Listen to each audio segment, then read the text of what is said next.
Scusate, ma dovevo fare il ruttino.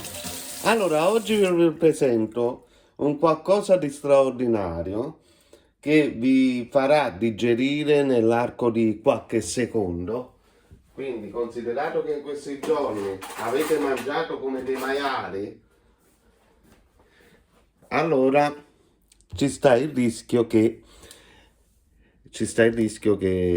praticamente state inguaiato.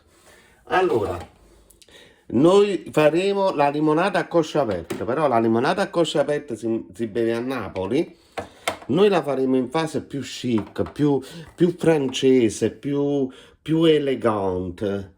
Ok, quindi premiamo un limone nel premiagrumi, quindi il succo di un limone.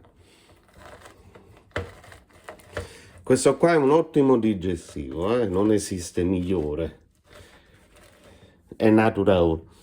Allora, prendete un bel bicchiere alto, inserite il succo di limone all'interno, prendete dell'acqua che deve essere rigorosamente frizzante, aggiungete all'interno, ok, adesso prendete del bicarbonato, un cucchiaino, quindi non fa niente che magari cade un po' nel lavandino. Voilà, un cucchiaino, e dovete bere tutto molto rapidamente perché adesso esplode tutto. 1, 2, 3.